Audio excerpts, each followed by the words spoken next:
Ban ହେଲା chess ଖେଳ। ଅଦ୍ଭୁତ ନିୟମ କଲେ ଏହି ସରକାର। ଆଉ କେହି ବି ଖେଳିବେ ନାହିଁ ଚେସ୍ ଖେଳ। ଖେଳିଲେ ଏହି ସବୁ ଦଣ୍ଡ ଭୋଗିବେ ଖେଳାଳି। ତାଲିବାନ ଶାସନରେ ସବୁବେଳେ ଅଦ୍ଭୁତ ନିୟମ ରହିଥାଏ। ଆଉ ଏହାରି ମଧ୍ୟରେ ପୁଣି ଏକ ନୂଆ ନିୟମ ଆଫଗାନିସ୍ତାନରେ ଲାଗୁ ହୋଇଛି। ଆଫଗାନିସ୍ତାନରେ ତାଲିବାନ ସରକାର ଚେସ୍ ଖେଳ ଉପରେ ବ୍ୟାନ୍ ଲଗାଇଛନ୍ତି।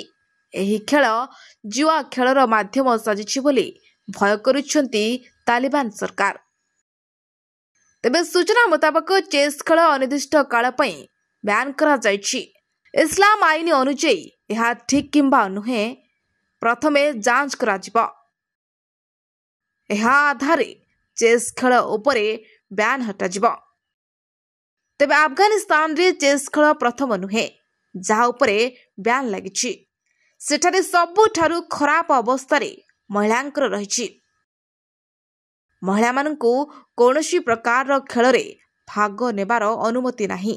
ସେମାନଙ୍କୁ ସବୁ ଖେଳ ବ୍ୟାନ୍ କରାଯାଇଛି।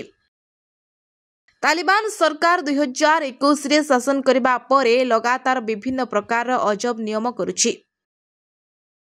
ଗତ ବର୍ଷ ତାଲିବାନ ସରକାର ପେଶାୱର ପ୍ରତିଯୋଗିତା, ମିକ୍ସଡ ମାର୍ଶାଲ ଆର୍ଟ ଭଳି ଫ୍ରି ଷ୍ଟାଇଲ ଫାଇଟ୍ ଉପରେ ପ୍ରତିବନ୍ଧକ ଲଗାଇଥିଲେ।